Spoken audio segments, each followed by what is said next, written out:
Welcome to LYNDA'S TV show. If it is your first time, you like the channel, you like the program, subscribe and put on your notification bell because it's gonna help you to know when I upload a new video. Like you all may know, I present information across the globe, especially Nigeria to be precise, and I want to appreciate my viewers, my subscribers. You guys are so amazing, especially those who always tune in to watch me each time I upload a new video. Happy Sunday to you all, my amazing people, and I welcome you all back in this great channel.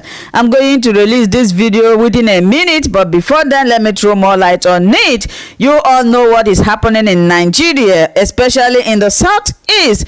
So in this video, Governor Wike was asked that the House of Assembly, House of Senate have advised the federal government to seek for foreign help, and his reply was that they don't need to seek for any foreign help, that what they should do is that the government should do the right thing. Now I want to throw this question back to Governor Wike. Is Governor Wike himself doing the right thing in his own state?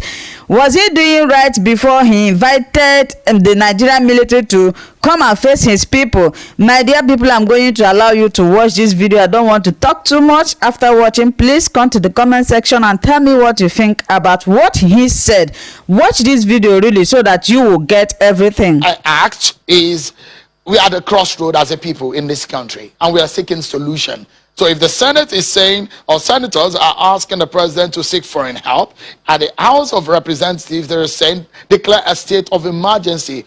As a state governor, from your own point of view, what do you suppose is a solution or the way to go at this crossroad in resolving our insecurity challenge at today?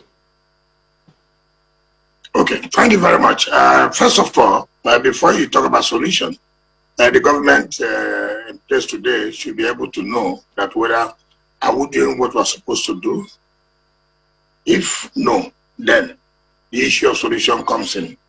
If the government in place, which has refused to agree that they're not doing what they're supposed to do, then even if you provide a solution, that will not work. But if the government accepts and agrees that yes, obviously we're afraid, we need support, we need ideas in order to improve on these challenges. But if the government does not agree, so what solution will you prefer? However, be it as it may, it is very obvious that we have said this clearly, and that the issue of security is paramount in any governance. And that when the government cannot protect life and property, then that government has failed. There's no two ways about it. There's no propaganda that can solve the problem. Now, what we are saying is this, that we must come to terms that what are the problems? The problems are this. We have problem of kidnapping today. We have problem of banditry. We have problem of cultism, as the case may be. Now, the government at the level, the government at the federal level, are they willing to cooperate with the states in order to fight this insecurity? Or always politicizing them? If they are willing to work with the government and various states, now look, this is a problem that affects all of us, irrespective of party. Then the government will get it right. But when the government does not believe that, then it's a serious problem. Today I was shocked when I heard, in fact I won't say shocked, I was very pathetic to the governor of Niger State, that he has cried and cried and cried and cried to the federal government, and that until now, nothing has happened. That is a state that's in the ruling party. That's a state that's in the ruling party. Now look, he has to speak out that enough is enough, that Boko Haram has taken over the place, and there's no need to hide again. Now, it is for the federal government, like he said, I have cried to you. What do you do to support me to fight this insurgency? And the federal government has given a deaf ear. And so he has no choice but to cry out, right? So if a state government or a state governor who knows what it takes in his state comes out to the government, look, this is the problem we have. Can we do this? Can we do that? And the federal government is not listening to him. What solution do you think the man can provide? that will work in order to solve these problems. So I think that the federal government, for me, has believed that they are not interested in the life and property of Nigerians. Forget about propaganda. Forget about propaganda. There's no day you wake up, you will hear 20 people have been killed in social state. The next day you wake up, you will hear 30 people have been kidnapped. The next day you wake up, you will hear 10 soldiers have been killed. Every day, every day, every day, every day. And governors will meet them, look at the problems we have. Or they will tell you, look, we are on top of the situation. We will do whatever we can do. Don't bother go back. And at the end of the day, nothing has been done.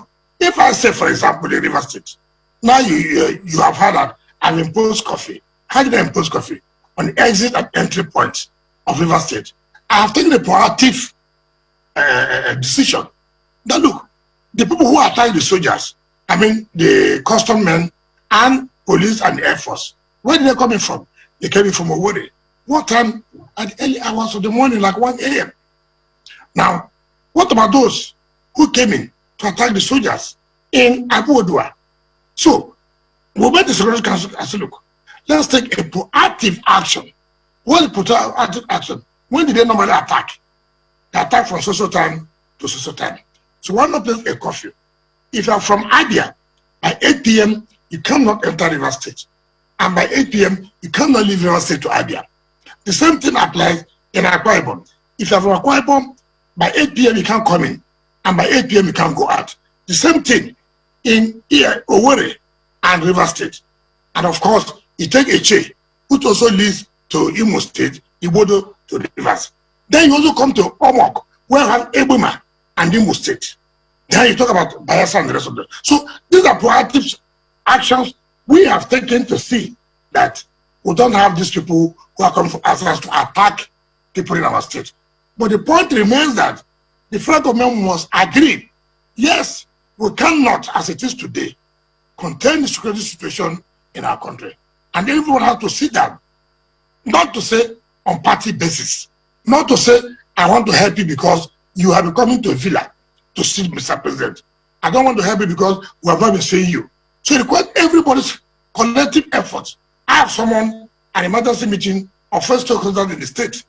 All traditional rulers, all chairman of councils, all CDC chairmen, youth leaders, everybody, to understand that, look, where we are now, it's not something we can fold our hand to say, we depend on federal government to solve our problem. It requires all of us to sit together to say, look, our security is important. Our lives important. Our property are important. That we must, as a matter of people, support what the security people will have in the state, what they are doing. If not, it will not work. So right. How many times? I mean. Okay, Governor, let's take a breather. You're going to talk to us about a few other issues. The Electoral Act Amendment, because there is a protest today in that respect. There's also issues in your political party, the People's Democratic Party. But when we come back, I'll ask you another question as relating to the issue of security. And how that will work is another issue. Another matter is what Senator Ekuru Madu has asked the president to do. And we also we have heard also from the former Senate President Bukola Saraki saying, do not be shy to seek foreign help. Professor Wole Soyinka has said the same thing, seek help. In what form do you hope that this help will be? Is it in form of mercenaries, or can we trust any other nation like America, like China to help us, or Russia to help us out in this situation that we are in? Well, Benga, thank you very much. Like those names you mentioned, it is very clear. You see, when you are incapacitated, when you have problems, there's nothing wrong in you asking people who have the capacity, who have what it takes to solve such problems. You don't need to shy away because maybe Nigeria is an independent country, it's a sovereign country, and therefore, as a president of the country, I don't need to go and seek help from people outside to come and solve my security problems. No, that is not the correct thing. You see, there are countries who have had these issues before. There are countries who have been involved in this kind of problems before, and they have solved the problems. Now, if for example, you go to other countries that have the capacity to help you to solve this problem, does not need ego shouldn't come in. All you have to take, for example, whether it is America, whether it is China, whether it is Russia, whether it is Britain, it doesn't matter the country. But that this country has capacity in terms of technology, in terms of manpower, to see that you come up from this problem. There's nothing wrong in seeking for assistance. I think that's an understanding of those who spoke to you. And because whether you like it or not, there's nothing you can provide in terms of governance. And you don't provide security. You don't protect life and property. Everything you are doing goes down to zero. So it is one key issue that any president or leader at whatever level you find yourself must say for whatever it takes you, whether you want to seek assistance anywhere in order to protect your people, you must go ahead and do it. But at the end of the day, if you cannot protect your people, so what is the essence of, look, I want to give you good governance. What is good governance without security? It doesn't make sense. It doesn't make sense. But what in your view, Governor, apologies, what in your view do you think is a problem? Is it the lack of personnel to fight this war? Is it that we do not have enough police or we do not have enough firepower?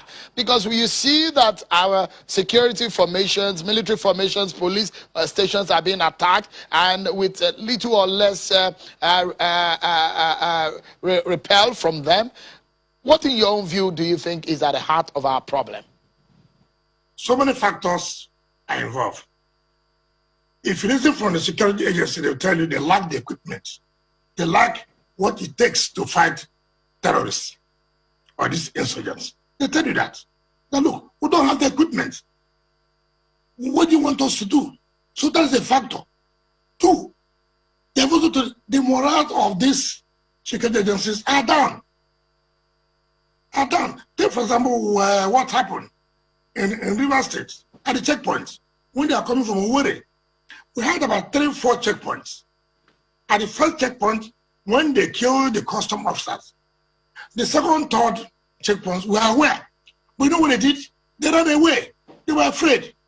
They cannot. Thank you for always watching Linda's TV show. I will see you again in my next video. Remain blessed. I appreciate each and every one of you, and keep on watching Linda's TV show. If you have not yet subscribed, please, I beg you to do that so that you'll be getting more updates from me. Bye bye.